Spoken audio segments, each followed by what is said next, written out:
الرحمن الرحیم نحمدہ ونصلی ونسلم علی رسولہ الکریم اما بعد اعوذ باللہ من الشیطان الرجیم بسم اللہ الرحمن الرحیم الصلاۃ والسلام علیک یا سیدی یا رسول اللہ وعلی آلک وصحابک یا سیدی یا حبیب اللہ وعن حبشی بن جنادہ قال رسول اللہ صلی اللہ علیہ وآلہ وسلم۔ حضرت حبشی بن جنادہ رضی اللہ تعالیٰ عنہ سے روایت ہے۔ آپ کی روایت یہ ترمذی پاک میں موجود ہے۔ کہتے ہیں کہ اللہ کے پیارے رسول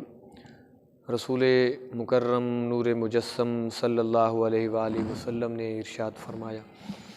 ان المسألۃ لا تحل لغنی، سوال کرنا، مانگنا، جیسے بعض لوگوں نے پیشہ بنایا ہوتا ہے، وہ لوگوں سے مانگتے پھرتے ہیں، سوال کرتے پھرتے ہیں۔ اس حوالے سے یہ حدیث پاک فرمایا، لوگوں سے مانگنا، سوال کرنا لا تحل، حلال نہیں ہے، جائز نہیں ہے، لغنی، جو شخص غنی ہو، یعنی جس کے پاس پہلے ہی مال موجود ہے، وہ ضرورت مند ہی نہیں ہے، وہ فقیر اور غریب ہی نہیں ہے، لیکن اپنے مال کو بڑھانے کے لیے وہ لوگوں سے مانگتا پھرتا ہے، وہ سوال کرتا پھرتا ہے، تو فرمایا ایسے بندے کے لیے حلال ہی نہیں ہے۔ اور آگے فرمایا ولا لذی مرۃ، اور نہ اس بندے کے لیے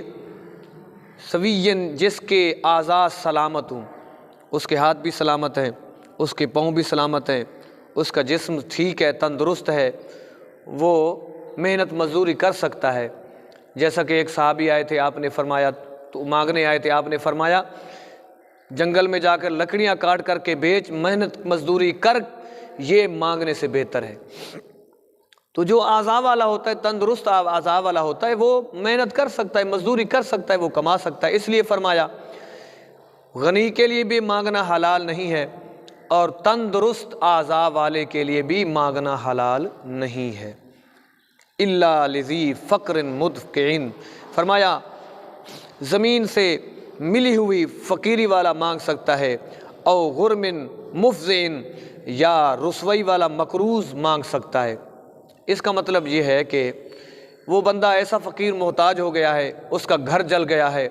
قحط سالی آ گئی ہے، اس کے پاس کچھ بھی نہیں رہا، اس کے بچے بھوکے ہیں، پیاسے ہیں، ان کے لیے کچھ بھی نہیں ہے، تو ایسا فقیر چونکہ محتاج ہو گیا ہے،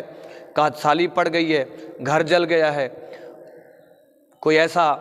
ایسا آفت آ گئی ہے، اس کی سارا سامان ختم ہو گیا، تباہ ہو گیا، اب بیچارہ اس کے بچے ہیں اور وہ ہے، اس کے پاس کچھ بھی نہیں ہے،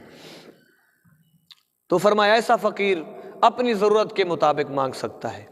اور ایسا مقروض کہ قرض اس پر اتنا چڑھ گیا ہے کہ اب وہ اتار نہیں سکتا، جو کچھ تھا اس نے وہ سارا قرض میں دے دیا، اب بھی وہ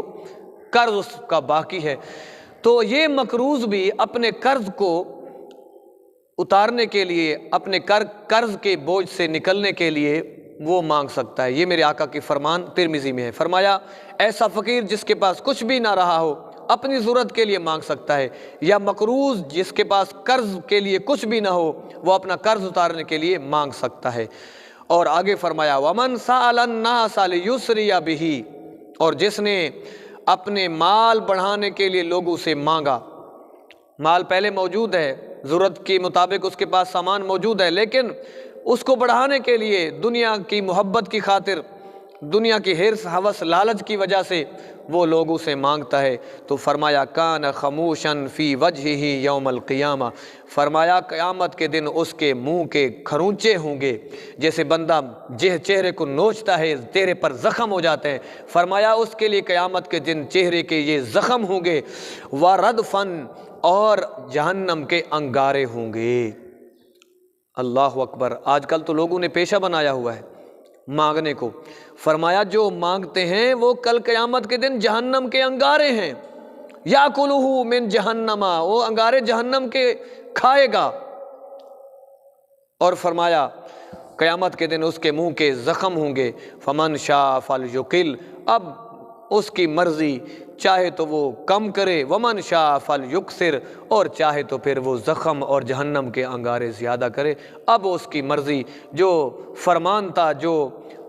اس کا تاثیر تھی وہ ہم نے بتا دی کہ مانگنا حلال نہیں ہے، لیکن جو مال بڑھانے کے لیے مانگے گا تو پھر اب اس کے لیے جہنم کے انگارے بھی ہوں گے، اور کل قیامت کے دن جب آئے گا اس کا چہرہ بھی زخمی ہوگا، کھروچا ہوا ہوگا، اور اللہ تبارک و تعالیٰ اس کے لیے ذلت کا عذاب اللہ نے اس کے لیے تیار کر رکھا ہے۔ اس لیے ہماری ان بھائیوں سے، ان مسلمان بھائیوں بہنوں سے گزارش ہے کہ جو لوگوں سے مانگتے پھرتے ہیں، جنہوں نے پیشہ پر بنایا ہوا ہے، یہ غلط پیشہ ہے، لہٰذا اس کو چھوڑ دیا جائے، محنت مزدوری کر کے اپنے بچوں کا اپنا پیٹ پالنا چاہیے۔ دعا ہے اللہ تبارک و تعالیٰ عمل کی توفیق عطا فرمائے۔